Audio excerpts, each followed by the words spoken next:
Hi, boys and girls. Welcome back to a splinter of winter, Fraction Wonderland.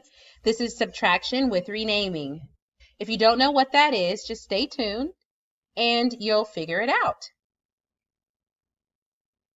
Our goal is to rename a mixed number as an improper fraction so that we can subtract. And we need to remember that a mixed number looks like this. So this is 1 and 1/4. But 1 and 1/4 is written as 5/4 if we're writing it as an improper fraction. So 1 and 1/4 is the mixed number, and the improper fraction is 5/4. That looks like a 6, so I'll erase it and rewrite it. So that's the improper fraction. You might remember hearing improper fraction as a fraction greater than 1. So for our math practices, we are going to make sense of problems. Please keep in mind that during this unit, problem solving is going to be extremely important. We will, of course, use the right tools. There's some extra highlighting there.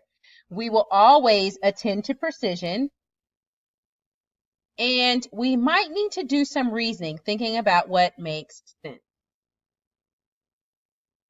Let's get started. Min read 7 4/5 pages of a book on Wednesday. I already see some important information here. And 4 7/8 pages on Friday. How many more pages did he read on Wednesday than on Friday? Let's write our equation. We're trying to compare how many pages he read on Wednesday versus how many pages he read on Friday. And it says that he read more pages on Wednesday. So how many more pages did he read on Wednesday versus Friday? So our expression is to subtract Friday from Wednesday, and the answer would be the difference. So let's go ahead and write that. 7 4/5 minus 4 7/8. Now, you might remember from the previous lesson that we need to find a common denominator, but we have a bit of an issue here because when we find our common denominator, we're probably going to see something interesting. So let's go ahead and do that. 7 4/5. What is the least common denominator between 5 and 8? Let's say we weren't sure. So over here to the left, we'll list the multiples. 5, 10, 15, 20, 25, 30, 35, 40. Now what I'm doing is looking for one of the multiples of 5 that is also a multiple of 8. We have 8, 16, 24, 32, 40. So I found a common multiple, and it's the smallest one. So we have 40. Let's record 40 here as our denominator. Okay. Now we have to determine our numerators. 5 times 8 is 40, and then we have 4 times 8 is 32. So our numerator here is 32.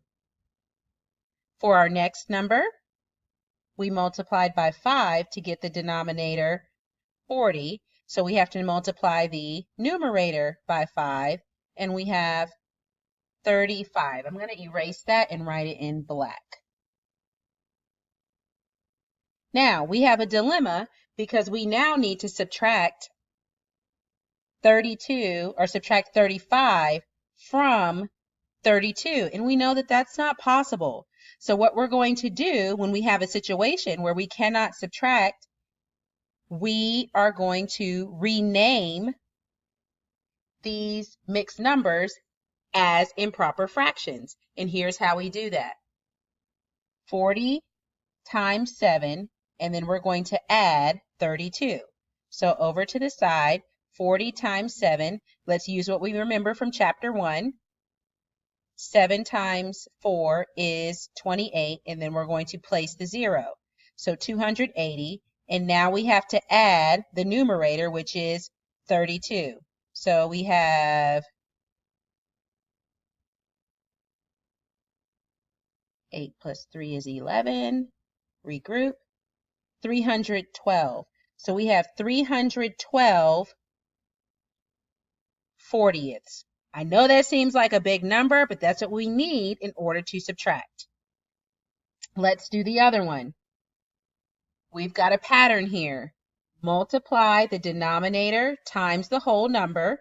So we have 40 times 4, which is 160. Then we need to add the numerator, which is 35.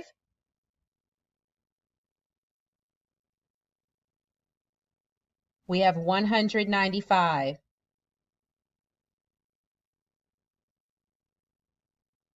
So we've renamed 7 and 32 40ths. We renamed it as 312 40ths. Then we took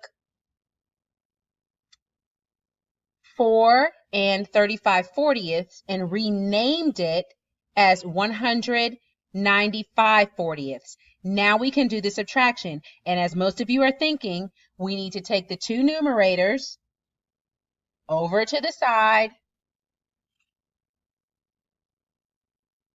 and subtract. Now you can see why addition and subtraction were so important in second, third, and fourth grade. We've got a lot of regrouping going on here.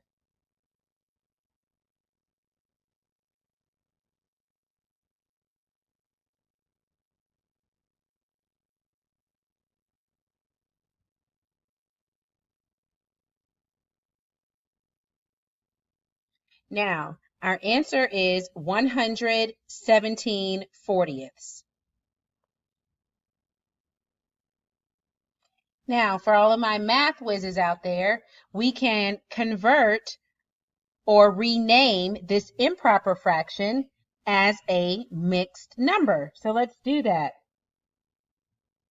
2 and let me think, maybe 37 40ths. And I know that because 40, I can double check it, 40 times 2 is 80, plus 37 is 117. Okay, so these two are our answer right here. Great job. Let's do another one together, and we're going to organize our work a little bit more so that it's easier for us to see. Austin bought 9 1/6 pounds of ground beef patties for barbecue. When it was over, he sent Charlie to deliver the leftovers to the homeless. That's really nice. He gave Charlie 3 5/12 pounds of ground beef. How many pounds did Austin use? This problem is a little different. So Austin started with 9 1/6 pounds. And then something happened, and when it was over, he had 3 5/12 pounds. So we have here what he started with. This is the start, and this is the end. Now, we notice he started with 9 1/6, and he ended with 3 5/12. Now, if you're thinking what I'm thinking, then you understand that he ended with less than he started with. that means that we subtracted. So 9 minus something equals 3 and 5/12. Well, how do we figure out this number? If you're thinking what I'm thinking, you're exactly right. We can subtract 3 and 5/12 to figure out what the missing number is. Pretty easy, right? But here we have a problem again. We're going to find that we're not going to be able to subtract when we rewrite these as common denominators, or we rewrite them with common denominators. So here we have 12 and 2 minus 3 and 5/12. How did you get that, Miss Addison? Well, I know that the least common multiple is 12, so this fraction is going to stay the same, but this fraction has to change. So we multiply the numerator and the denominator by 2. Now, if you'd like, you can pause the video and see if you're able to rename these two mixed numbers as improper fractions. Here I've popped up with the answers, but I want to explain to you how we get each answer. So here, you'll notice that this actually means 69 divided by 12. So we could set it up this way and say, oh, okay, I know that 12 times 5 is 60, and then I have 9 left over. So we have our numerator and our denominator. 5 and 9/12. See what's left over, our remainder. Our fraction is made up of our remainder and our divisor. Okay, so we have 5 and 9/12. And then we can simplify or write this in simplest terms by dividing the numerator and the denominator by 3. And that's how we get 5 and 3/4, because we're writing the fraction in the simplest terms or simplest form. If you need to rewind to look at this again, feel free and write down your questions as well. So now it's your opportunity. Pause the video and solve these two expressions. Okay, this might look strange to you, but double check your answers. You might be thinking, oh my gosh, the first one, I renamed it so I could subtract. Well, guess what? You didn't need to rename it, because when we look at the fractions, once they have a common denominator, it was 10 minus 7, which is simply 3.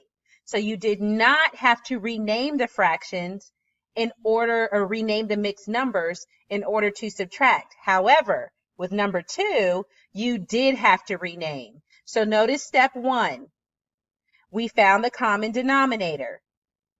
Then we looked at step 2, we looked at the numerators. Now that they have a common denominator of 35, we look at the numerators.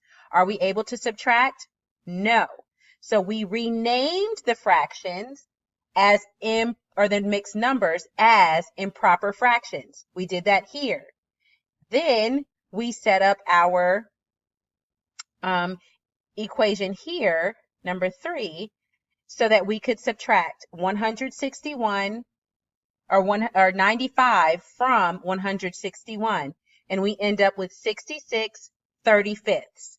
And then as a mixed number, 66/35 is written as 1 and 31/35. And if you're thinking about factors for these two numbers so that you could simplify it, you'll find that it's just not going to happen. There's not a factor for 31 except the number 1 and 31. So this is our answer. Okay, boys and girls, check your scale, write down your questions, and we'll be happy to help you. Until next time.